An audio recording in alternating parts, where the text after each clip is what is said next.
with the Indie Magazine podcast, and today we've got a special episode with Kevin Bisset, our chief music journalist and resident musician, and John Foley, folk and country singer-songwriter. This episode is a part of a series leading up to the release of Kevin's new collaborative album, Flows.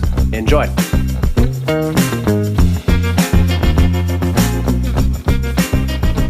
So I'm here with John Foley, excellent songwriter and singer, who's currently in Texas.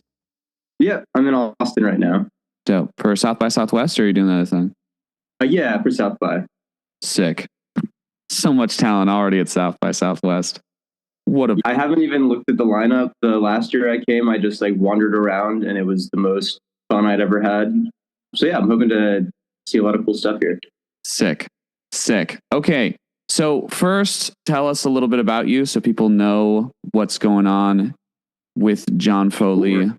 Yeah, I'm a singer-songwriter from Charlotte, North Carolina, now living in Las Vegas. I released my first EP in 2018, I think. So it's been a couple years. Got into music because my dad's a musician, so I grew up around it. He's a bass player and tried to teach me when I was really young, but I'm very stubborn and was not into it at all until it was my idea to do it. So when I was 16, he taught me the basics, and I on guitar, and kind of went from there to use it for songwriting, and it's been really cool. I had a band in college, been doing solo acoustics since I got to Vegas, and a little bit before. But yeah, it's been great. Sick. Yeah, and your EP is excellent. I'm trying to remember what that is. The song called "The River," or is it called, what's that song called? Follow the Water. Follow the Water.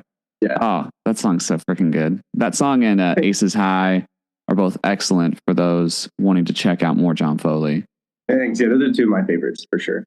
Yeah. So what type of music did you listen to, or did your dad expose you to, knowing that he's a musician when you're growing up? Mm-hmm. He had speakers wired throughout the house. There's always the Eagles, Tom Petty, Beatles. Those were the core of what I grew up listening to, but also a lot of bluegrass and older country, classic country as well. Oh, sick. Okay, cool. That's so cool. I feel like Tom Petty for me was one of those late discoveries in life. Mm-hmm. It wasn't until my 20s when I really started getting into Tom Petty, and then I was like, oh my goodness, this dude slays. Yeah, he is an incredible songwriter, and it's weird to say that he's underrated because he has so many huge hits. But I think as a songwriter, he doesn't get as much recognition as he should. Because the hits are great, but there's so many deep cuts and so many albums. I haven't even listened to his entire catalog, and I've been listening to him religiously for years. Yeah, no, that makes sense. I actually totally agree with you there that he is underrated, because I feel like people think of Tom Petty. I mean, the fans of Tom Petty rate him fine, but I feel like the general population doesn't get how good he is. They hear a song by Tom Petty and they're like, oh, this is that guy. But I feel like he should be put on the same level as some of the great songwriters of all time, Absolutely. And, the writing he did for Stevie Nicks and for other people as well, just really impressive and incredibly prolific. Oh, yeah. No, it's crazy what he can do. It's interesting because I feel like some artists are primarily those performers and singers. And then some artists, it's you dig in and you're like, oh, they've written for everybody in the industry, and they're just super great at just writing. They can write for anybody, and it's awesome. And even as a performer, he's not the most amazing vocalist, but it's difficult to pull off a Tom Petty song a lot of the time. You have to have an amazing band, and you have to be able to pull off the vocals. It's not the most, not the most difficult stuff to do, but just his delivery of it is really hard to match yourself. Yeah, it's part of the enunciation and the emotion he puts into the specific words. Yeah. Mm-hmm. Got that Gainesville drawl that he puts in it too. And I feel too, some songs are easier to cover of his than others. I feel Free Fallin', it's so well known at this point that you can kind of just like do it. But the other ones, like in order to pull off like a good cover, you've really got to like work at it. Mm-hmm. Like my favorite of his, and it's probably one of my favorite songs of all time, is "Have Love Will Travel," and it's mainly because there's one lyric that says, "Let's have a cheer for all the bad girls and the boys that play that rock and roll. They love it like you love Jesus. It does the same things to their soul." And I feel like that's just what music is. Says a lot about what music is to me. It's like a very, I don't know, like spiritual. It's just a very powerful thing. But in that song, his performance is it's very like, I might be thinking of a different song actually. But in that one as well, like, he gets to those little like talky kind of parts. And that's when his like personality really comes through the song. And that's just, to put your own personality into a song is very difficult. I think Tom Petty is actually like a good, it's not like exactly what's going on with you, but I feel like you guys have similar inputs. What I think is cool about you is you've got that country thing going on with your music, and you can feel the kind of like country stuff coming through. But for the most part, it's been like folk music. And I feel like that's the same with Tom Petty, where you can feel a little bit of the country coming through, but it's never too strong. Yeah, like I don't think when somebody thinks of Southern rock, I don't think Tom Petty is like the first thing that comes to mind. But he definitely is more Southern rock than any other genre. Right. He's got the Southern rock thing going on. He's got the country thing going on, but he's kind of like known as almost like a folksy pop artist, which is so interesting. Yeah, for sure. Yeah. Which I think is just fascinating. Okay. So I'm going to give a little bit of history of how we met originally, just for the people. And then we'll talk a little bit about the song we've done together on Flows. Yeah. So John and I met when he came to the open mic, and it was cool because like, I feel like the specific thing we've both been, that I was focusing on then and that you were focusing on then was so similar, where we were both doing this really emotional and like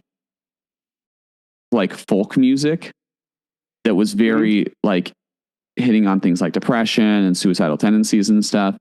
Not a lot of people were doing. And so you came and started doing songs. You heard some of my songs and we were just like, wait a second, we're doing the same thing here. Like so similar of things.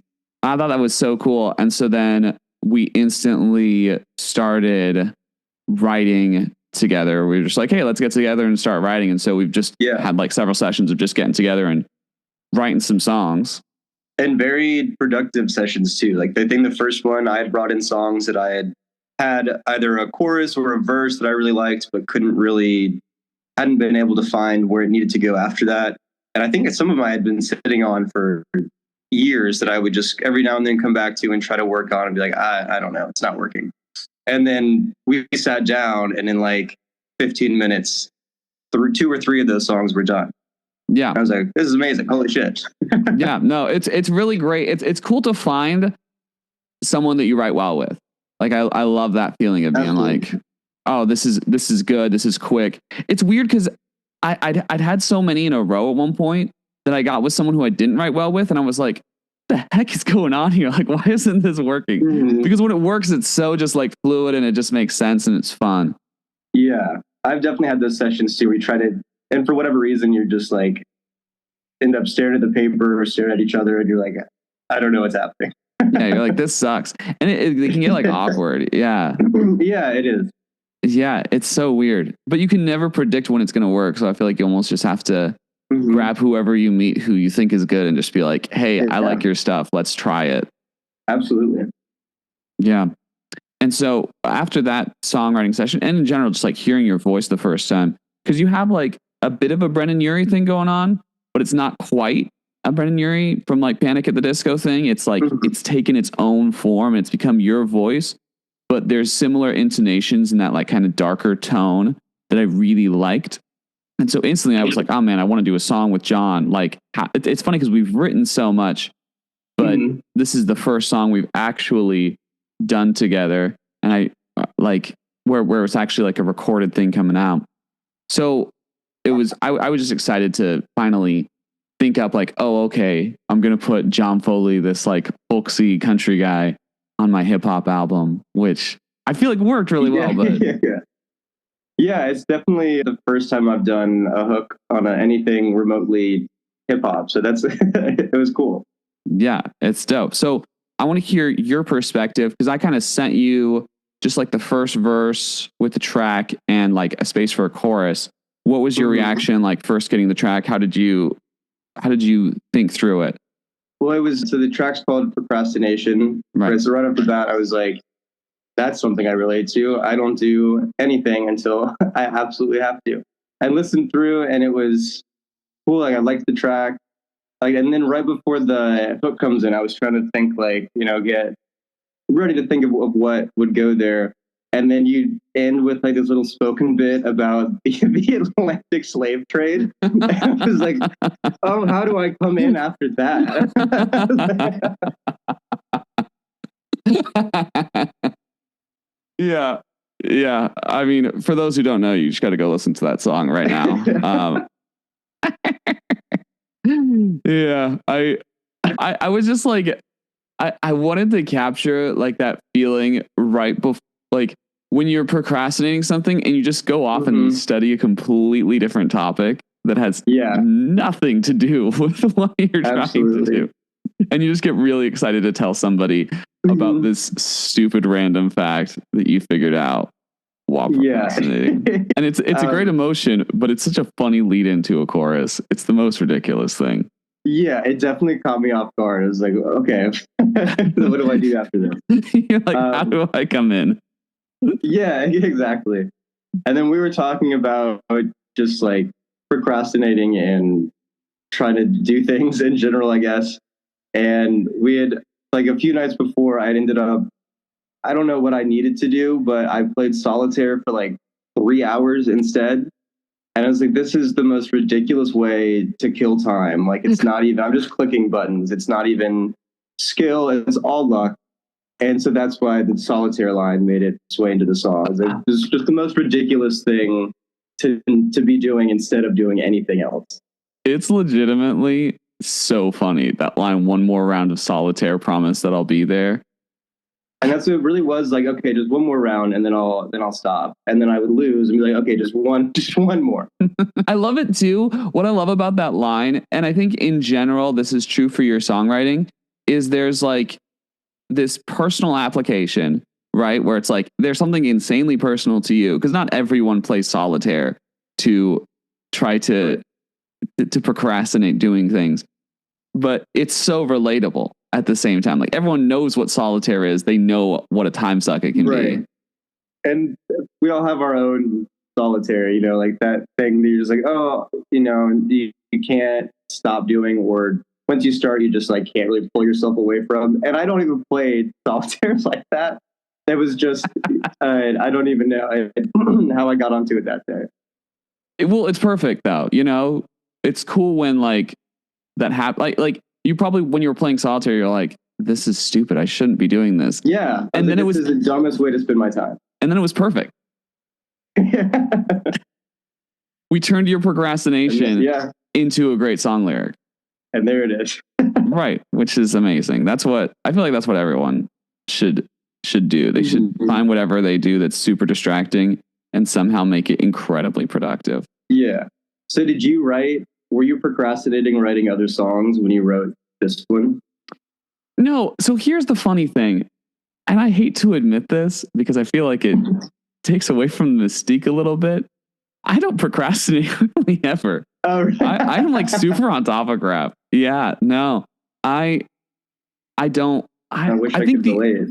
Yeah, no, the only, like, I am actually kind of a workhorse, which is funny. But I thought, like, I just thought of, there was like one time I procrastinated in college. And I waited until like literally the week of to write a massive like 20-page law research paper for my antitrust law class. Oh my God. Yeah, it was really stupid. And so I was up till like 2, 3 a.m. the night before, just writing this paper. And I graduated with like a 3.9. So I did pretty good in college, in an economics program where sometimes the grades can be and so in general, I didn't get bad grades on things, but I got a pretty freaking bad grade on that that paper because I only wrote about 8 pages of a 20-page paper. Yeah, and I was like, yeah, whatever. They'll get it. They'll understand. And then the guy was like, you did an excellent job. You should have just given yourself more time. Like, it's very obvious that you procrastinated this. And I was like, haha. And he even told us to start the semester. He's like, you're gonna procrastinate this research paper. He's like, don't. This should take about 2 months. Like, it'll get you. Dang, that's a long paper. Yeah. Well, because you had to do like all this research for it because law papers are intense. And that's when I realized I didn't want to become a lawyer. Yeah. That would also put me off it too. Yeah. I was like, no way, this sucks. And so then there was this really cool TED Talk too about procrastination where the guy was talking about how for some people it's like super helpful and like they can't really do it until they have to come in clutch. Mm-hmm. And so I kind of have you seen that one? I don't know if I've seen the actual talk, but I do know that like theory of procrastination, I guess. Yeah. And so I had both of those thoughts kind of in mind when I wrote it. And I thought, I kind of had tried to put myself like, okay, let me put myself in the mindset of someone who constantly procrastinates and how that would be. And then knowing that like I'd wanted to do a song with you forever, I was like, I'm gonna send this to John, see if he relates. And then it ended up being perfect, which is great. Yeah. I didn't know that you were like not a procrastinator at all. I am just horrific at it. Yeah. Again, I guess it's the same thing where it's like, oh, I've got time. I can do something else. I don't need to do this. And then the deadline comes, you're like, okay, there's no other option. We have to do it. Yeah, no, I was definitely that nerdy kid who like, when I got a homework assignment that was due in like a week, I went home that night and did it. Cause I was like, well, the information's fresh in my brain. So I'm just going to go do this right now, which, most people aren't like that, I guess. No, you're responsible from the start. Must be nice. Yeah. Yeah. So it's kind of awkward. It's kind of an awkward admission putting out a song called Procrastination. I feel like a little bit of a liar. I'm a fraud. I'm a fraud. I'm not really a procrastinator, but good to hear that you are. Yeah. Bring some authenticity to it. Yeah. Otherwise, like, how would we do it if we didn't have you? I mean, it's actually funny to me when I learn that people are procrastinators because I'm like, what? How do you take so long just to do something so simple? It's a great question. There is no answer to it. Yeah. I mean, the one thing that'll get me all the time. I will waste time on Instagram sometimes. It's not as bad as TikTok. Back when I had TikTok. Oh, yeah. The endless scroll will really get you. Well, and I like assigned myself to be on TikTok because I thought, oh, this is where musicians are blowing up nowadays. So I'm going to be on a lot to like understand what's viral and what's good. And so I like purposefully spent like 2 hours a day on TikTok to better understand it. Like I assigned myself TikTok homework and it was not appropriate. Mm-hmm.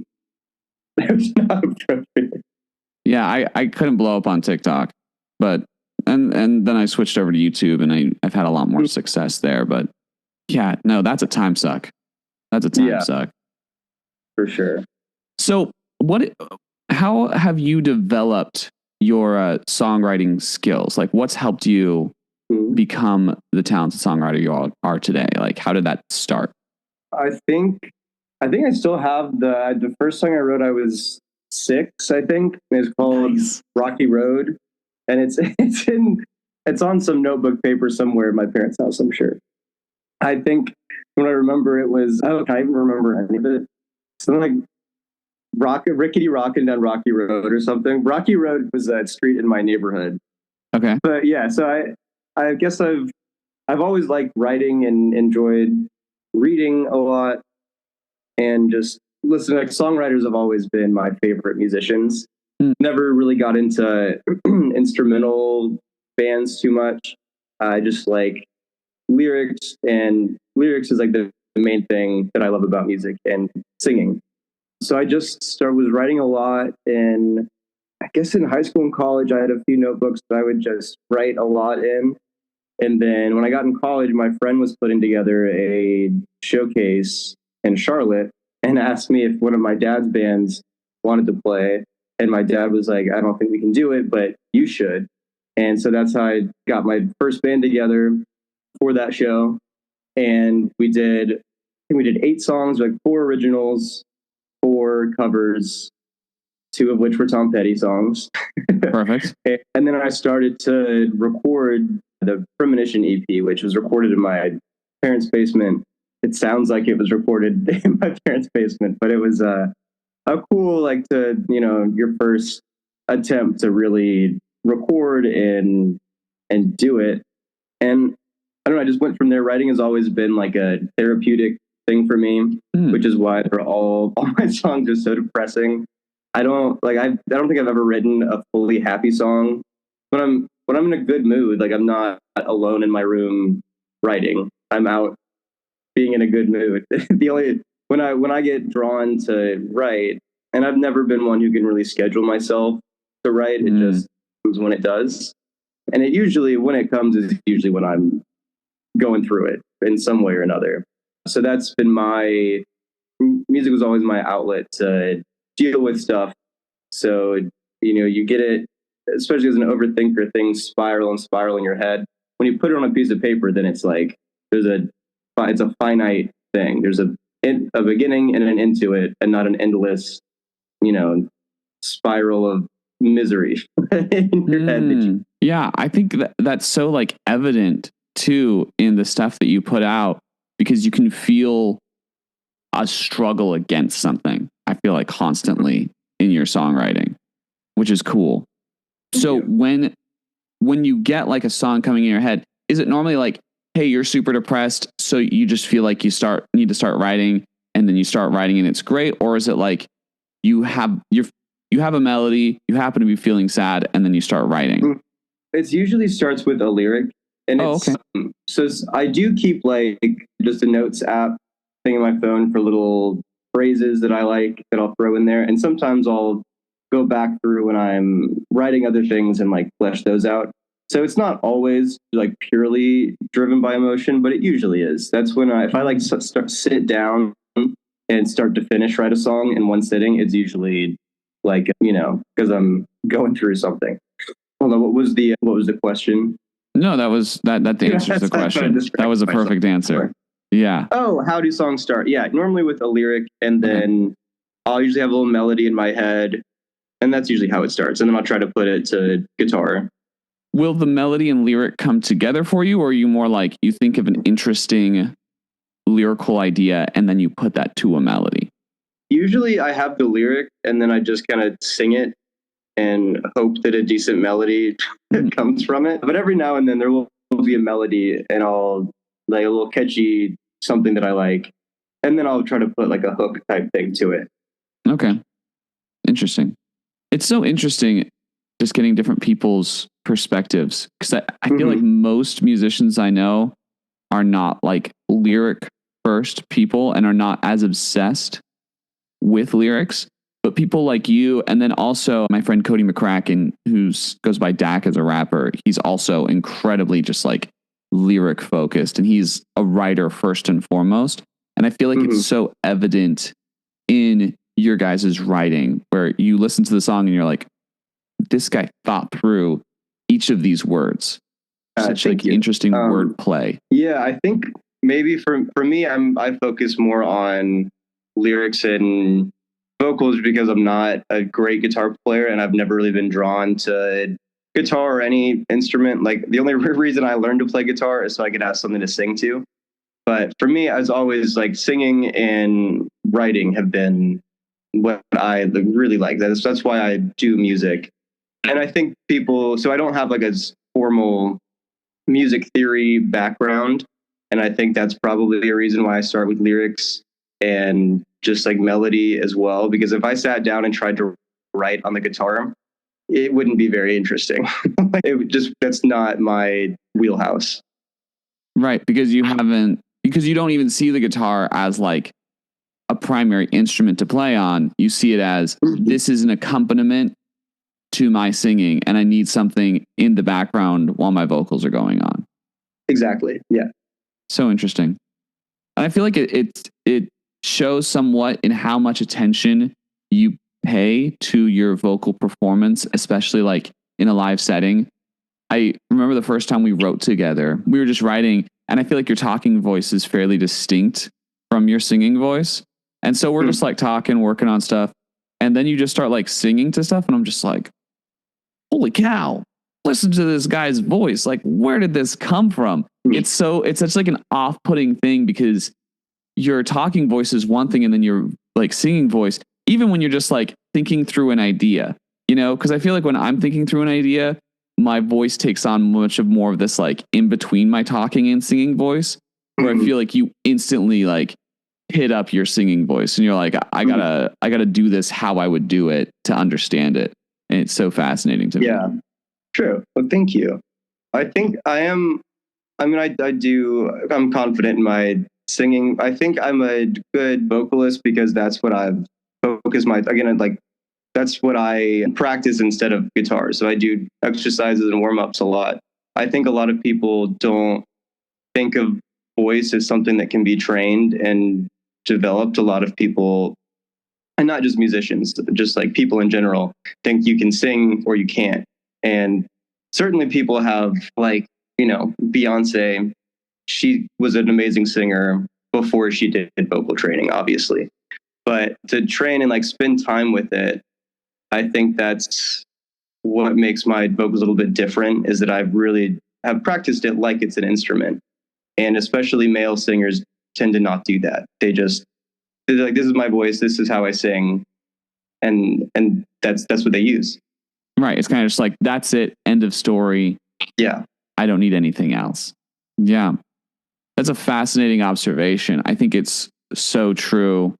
Just in general, I think people hear music and they think, wow, you're so talented. And in the back of your mind, you're like, do you understand how much work I've put into this? Do you understand the hours of time I've spent singing to myself, listening to tracks, trying to like copy their vocals, trying to figure out how they're doing what they're doing scales, getting after it. Yeah, it's interesting. And I think people need I wish people realize they could improve too. Oh yeah. Like very few people are actually tone deaf. You know, I mean, there might be some people who legitimately cannot become good singers. I don't know. I think that's very few people though. I think there's a lot of things with whether your problem is pitch or whatever. There's little exercises you can do to improve in some way if you want to. So what new music can we expect from John Foley soon? Yeah, we've been working together on a lot of the songs on this next project. It will be called The Quiet Mind. Okay. I think it's probably the most depressing batch, which if you've listened to the last, like more depressing really, but it's more acoustic based. I don't think it will be, I have a lot of different ideas for how it'll come out in the end, but it's a lot of the songs that I wrote throughout the years. So some of them are old songs, some of them are new songs, but they're some of the songs that I was like, ooh, that one's just for me. Like, I'm not going to release that. That one was just for my benefit. Now that I'm a little bit more confident in who I am and being more vulnerable, it's like other people I'm sure can relate to this. And it's, you know, I think it's just a good song. So I actually want to like come back to it and am confident enough to release it now. So there's some of those. There's more, some of them are more playful than I've been before. Like we worked on kind of like an Irish drinking song. Oh, I love that song.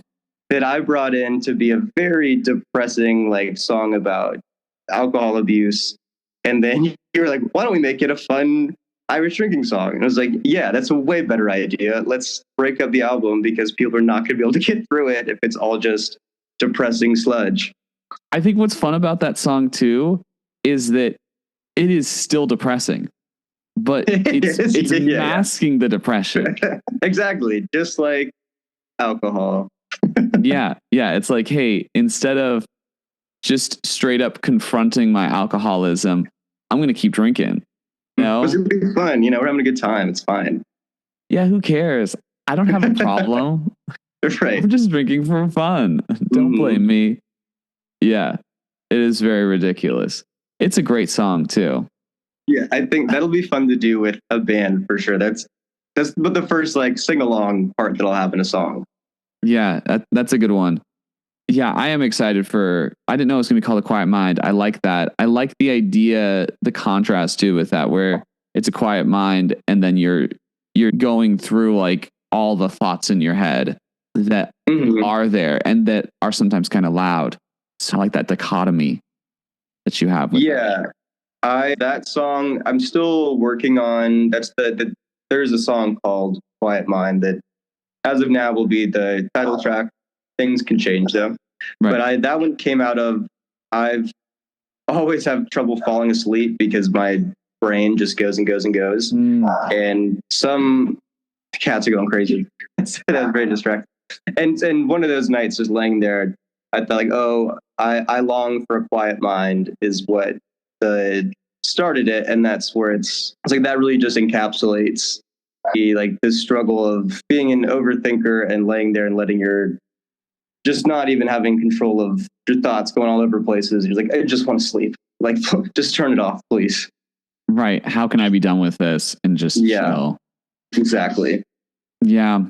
That's actually kind of draws into somewhat of what Flows is. So Flows originally the title for this album came from a meditation mantra that I had for myself that was flows like a river. And I just keep repeating that as like an idea of, I'm just going to let my thoughts flow through. And I use that as kind of an impetus for writing all of these songs when I didn't have any thoughts and I had writer's block. I would go meditate and then I'd come back and I'd be back at it and I'd be able to write because I'd have let those thoughts flow through me. Interesting. I like that. Yeah. So I decided to name it after kind of this meditative state. And I feel that and a desire for a meditative state. And I think it's cool because Quiet Mind seems to like it's coming from kind of the same place where you're saying, I want a quiet mind. I want to be able to fall asleep. And now I use that meditation mantra to help myself go to sleep because I'm just like, okay, just let everything flow through. Like I'm not focusing on anything and then I can get to sleep. Oh, I like that. I'll have to try that. Yeah. Yeah. It's not always effective, but most of the time it works surprisingly well. Yeah. The border between meditation and sleep is very thin. It's a fine line. Yeah. It's a very fine line. And it's very easy to cross fall asleep. Perfect.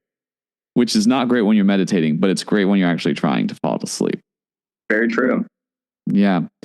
And then you're also working on a few country songs with Jack, right? Yeah. Jack produced. Yeah, that was fun how that came about. I think you mentioned that you had wanted to work on some country songs. And I was like, oh, I write country songs. Like I've never recorded one.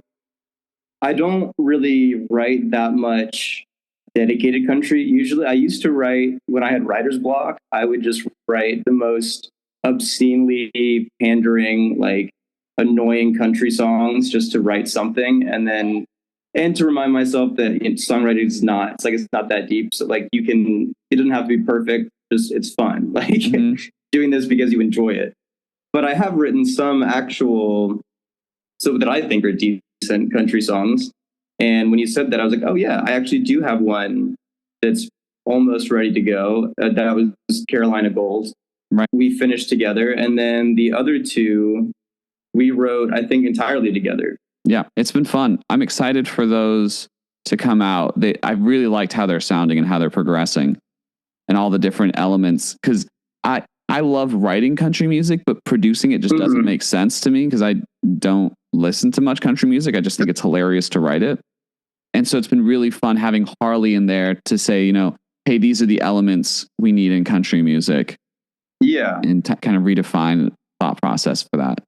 For sure. And I think when a lot of people think of country, they think of the bro country, like Florida Georgia line, a lot of this on top 40. And there's so much more country to that. There's so everybody loves Dolly Parton. There's modern artists that are in country that have interesting stories. And it's not just driving down a back road with a beer and a pretty girl in the passenger seat, And yeah, I think that country gets a bad rap. There's a very specific type of country that people are shown, and the Country Music Association kind of gatekeeps and will only allow a specific kind of sound to go. And there's just so much. It's such a shame. Country is supposed to be, it's called country because it's the music of the country, of everybody. It shouldn't just be for like white conservative people. That's never what country was supposed to be. It's a shame that there's so few Black people that can have a career in country. The only people, I mean, Darius Rucker, Chapel Hart, our new modern group, Yola, really cool. But there's not many. Like, there's really not. So Beyonce getting in on country is sick. I hope that encourages other people to listen to just like all sorts of different types of country and not think that like, oh, that's just for people who drive pickup trucks and go hunting, because it's really not. No, it's interesting, the history of country music, because I mean, the Billboard charts were originally called the race charts, and country music was just white people music, and then R&B and rock and roll was Black people music. But I feel like we should have gotten past that by now, Yeah. And it's weird that you're still getting people like Lil Nas X, for example, who are very much blocked by country fans who don't want him to enter, even though what he was doing sounded exactly like modern country. And like country, like I listened to country radio the other day, and it sounded like I was listening to The Fray. It sounded like 2000s alt rock. It's just bizarre what like country radio is like. This is country, but this isn't. And like, it doesn't make any sense. Like, who's pulling the strings here? Because it's real dumb. Yeah, it's interesting, and I feel like it'll be cool putting you on that scene too, because I feel like you having that different sexual preference of being gay, that's also something that's not as common in country music because of that kind of like white conservative approach. So I think that adds another kind of interesting aspect to it and like gay people love country music. It is super popular among that community. So it's weird that there's not representation. Yeah, especially like the 90s pop country, like Shania, all those. The Chicks. Yeah, exactly. Like those are huge in like gay culture. And like there's some like Orville Peck, Trixie Mattel are in the country, area.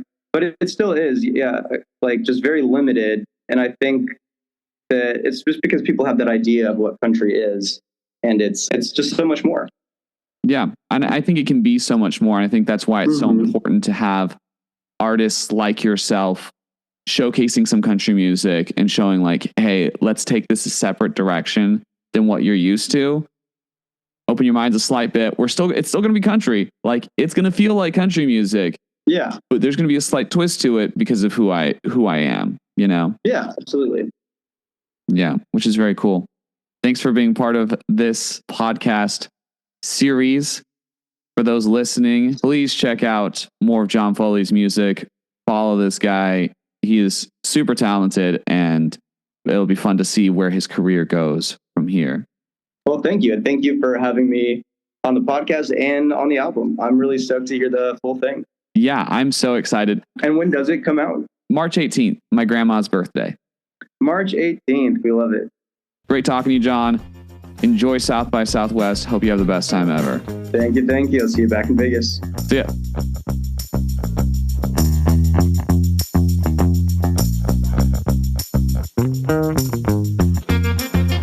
We hope you've enjoyed this episode of the Indie Magazine podcast. Be sure to rate, subscribe, and share with friends who enjoy music, movies, and TV talk. We'll be back with another episode from this series soon, where Kevin will sit down with Snap Murphy, so you won't want to miss that.